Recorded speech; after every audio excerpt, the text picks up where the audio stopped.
আসসালামু আলাইকুম রহমতুল্লাহি ওবরাকাতু। কায়দার ক্লাসে আজকে আমরা হরকত এবং হরকতের পাশাপাশি মধ্যতবায়ী অর্থাৎ জবরের বাম পাশে খালি আলিফ থাকলে এক আলিফ টেনে পড়তে হয়, এটা কিভাবে পড়তে হয় এটা জানবো। এবং জেরের বাম পাশে জজমালা ইয়া এবং পেশের বাম পাশে জজমালা ওয়াও, এই যে তিনটা জবরের বাম পাশে জবরের বাম পাশে খালি আলিফ এবং জেরের বাম পাশে জজমালা ইয়া এবং পেশের বাম পাশে জজমালা ওয়াও, এই তিনটা হরকত দিয়ে যে হরফগুলো আসবে অর্থাৎ পেশের বাম পাশে পেশ ওয়াওকে চাবে এবং জের ইয়াকে চাবে এবং জবর খালি আলিফকে চাবে। তো যেখানেই আমরা দেখব জবরের বাম পাশে খালি আলিফ আছে সেখানেই আমরা এক আলিফ টেনে পড়ব, এটা মধ্যতবায়ীর কায়দা। যেখানেই মনে করেন জেরের বাম পাশে জজমালা ইয়া থাকবে এই যে এইরকম, সেখানে আমরা এক আলিফ টেনে পড়ব মধ্যতবায়ী। পেশের বাম পাশে জজমালা ওয়াও থাকলে এটাও আমরা এক আলিফ টেনে পড়ব মধ্যতবায়ী।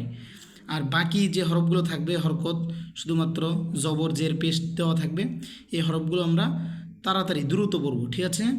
আচ্ছা, তাহলে আমি শুরু করতেছি। বা জবর বা, বা আলিফ জবর বা, তাজের তি, তা ইয়াজের তি, সা পেশ সু, সা ওয়াও পেশ সু, জিম জবর যা, জিম আলিফ জবর যা, হাজের হি, হা ইয়াজের হি, খ পেশ খু, খ ওয়াও পেশ খু, দাল জবর দা, দাল আলিফ জবর দা, দাল জের জি, দাল ইয়াজের জি, র পেশ রু, র ওয়াও পেশ রু, জা জবর জা, জা আলিফ জবর জা, সিন জের সি, সিন ইয়াজের সি, শিন পেশ শু, শিন ওয়াও পেশ শু, সদ জবর স, সদ আলিফ জবর স, তদ জের দি, তদ ইয়াজের দি, ত পেশ তু, ত ওয়াও পেশ তু। এইভাবে আমরা একটা হরফ টান দিচ্ছি আর একটা হরফ টান দিচ্ছি না। কেন দিচ্ছি না? যেটার মধ্যে তবাই হচ্ছে সেটা আমরা টেনে পড়তেছি, আর যেটার মধ্যে তবাই হচ্ছে না মানে শুধু হরকত দিয়ে হচ্ছে সেটা আমরা টান ছাড়াই দ্রুত পড়ে যাচ্ছি।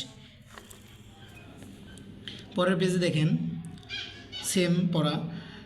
জ জবর জ, জ আলিফ জবর জ, আইন জবর আইন জের আই, আইন ইয়া জের আই, গইন পেশ গু, গইন ওয়াও পেশ গু, ফা জবর ফা, ফা আলিফ জবর ফা, কফ জের কি, কফ ইয়া জের কি, কাপ পেশ কু, কাপ ওয়াও পেশ কু, লাম জবর লা, লাম আলিফ জবর লা, মিম জের মিম, মিম ইয়া জের মি, নুন পেশ নু, নুন ওয়াও পেশ নু, ওয়াও জবর ওয়াও, ওয়াও জবর ওয়া, ওয়া হবে, ওয়াও আলিফ জবর ওয়া, হাজের হি, হায়াজের হি, হামজা পেশ উ, হামজা ওয়াও পেশ উ, ইয়া জবর ইয়া, ইয়া আলিফ জবর ইয়া, হামজা জের ই, হামজা ইয়া জের ই, জিম পেশ জু, জিম ওয়াও পেশ জু। হ্যাঁ বন্ধুরা, এইভাবে আমরা শুধু যে হরফের উপর জবর রয়েছে অর্থাৎ জবরজের পেশ যে হরফের উপর রয়েছে শুধু জবরজের পেশ ওয়ালা হরফ টান হবে না, দ্রুত পড়তে হবে।